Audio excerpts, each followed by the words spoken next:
Welcome everybody to the Latin Nerds Network. My name is Jose and this is my review for Knock at the Cabin, the newest movie from M. Night Shyamalan, which some of you may roll your eyes at that name, others may get excited about the name. I don't know, I'm not sure, I'm not even sure where I land on that side of the spectrum. He's the Hollywood yo-yo. I mean, he's up, he's down, he's up, he's down. I used to really like his stuff early on. He had a disastrous middle part of his career. And at the end, it's kind of been a mixed bag. I thought he kind of rose up a little bit with movies like The Visit, Split, of course, and Glass, which I think I like more than most people. But then, Old came out, and I just didn't like it. As usual, he's got that reveal, ending twist, whatever you want to call it, and practically almost all his movies, not all of them, but most of them. And then Old, it just didn't work. I think it killed what was I thought a good premise of a film. It just at the end it just disintegrated, and it is what it is. It's par for the course with him at times. So I can't say I was really excited about this one. But the only thing that got me intrigued is the premise and the fact that it's from a source material, a book that was released a few years ago. I heard little things about it and it sounded interesting. I said, okay, let's see what M. Night can do with somebody else's work. This one here, if you've seen the trailers or whatever the case is, I won't spoil too much. But we have, this gay couple with a daughter who are just vacation, I guess, in the cabin in the middle of nowhere. And they get visited by four people led by, of course, Dave Bautista's character.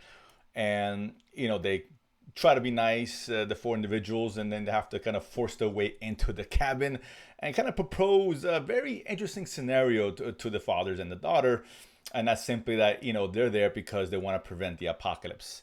And to do so, they have to choose, the gay couple and the daughter have to choose amongst them three who would sacrifice themselves in order to save the world. So I like the idea and I like that premise. It sounds pretty good, and for the most part, it played well in the film.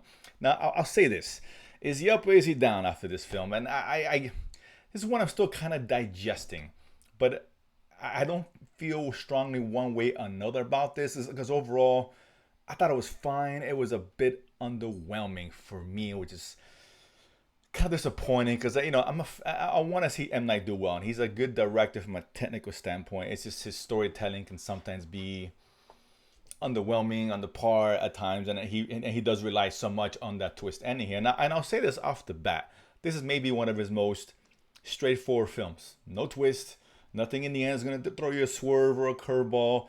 It presents a scenario and completes the scenario. Simple. And it's kind of refreshing to see him do that and resist the urge to M. Night the story, right? I think from what I hear, there are changes from the original source material.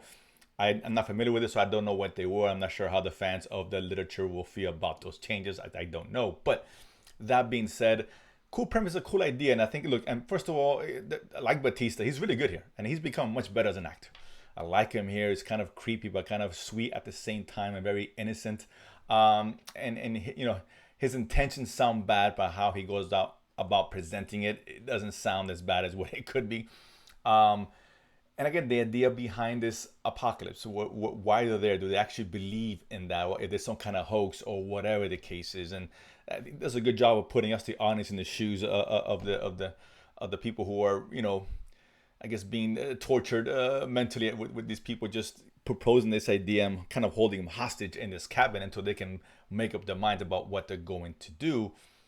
And I like the setup he does here, because he does a good job of presenting the information and things that they show that make you think, oh, is this for real? I don't know, right? And it's kind of that ambiguity, which is really interesting and what kind of keeps the movie afloat, because at times you're like, oh, okay, it's because of this, or things that even they think that these people are feeling or what they're doing to manipulate the situation. I'm trying to be very spoiler free here.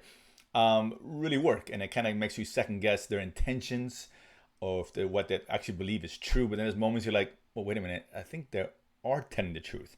And the couple's kind of mowing that over and have a difference of opinion by the end of the film. And I like that. That was good. That was well presented. But overall, performances were really well done. It's just, it felt a little underwhelming because I think the tension wasn't quite there. I was bored at times. I was just more interested in having them go through the story to, again, all about the premise. Is this true? Is this not? And without that, this movie would have just fallen flat. I thought M Night did a really poor job of really honing in that emotional point, particularly towards the end of the film, which should have hit better than what it did. I don't think they did a good job presenting it.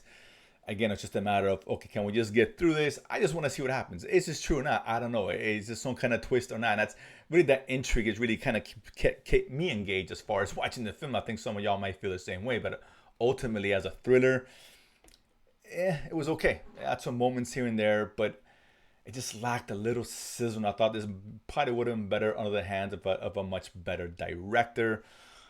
Ultimately, is this a bad film? No, it's okay. It's watchable, but not one I recommend for you guys to go to the theater to actually watch. It's one you can watch at home. Keep yourself occupied in the background, and again, the mystery, the premise is keeps you in it enough to be entertained for the most part. But this is not a great film by stretch of imagination. It's not going to blow you away. Again, very straightforward, and that's refreshing to see. But this may be one if I sit down, I'm thinking, you know what? Maybe this could have used an M Night kind of touch at the end of the film. If any film needed it, it could have been this one. But that could be just one man's opinion. But that being said, so Knock at the Cabin, okay, fine, mediocre, not a bad film. Definitely better than Old. If you're an M. Night fan, I get it. This is more on the positive side of M. Night, but ultimately doesn't reach the heights we've seen him do, like Sixth Sense, or for me, Unbreakable, etc. But yeah, I definitely say watch it at home. This probably going to get some positive reviews. I'm thinking that the audience itself, some people I spoke to, were kind of on the same boat. Were underwhelmed. They didn't hate it, but they were underwhelmed. I spoke to about 15, 20 people outside the theater. So that being said, Knock at the Cabin. You guys gonna watch it? Check it out. Comment below. Let me know what you guys thought. And of course, if you haven't done so already, subscribe below and feed money to go to the movies and talk about it afterwards. See you guys next time.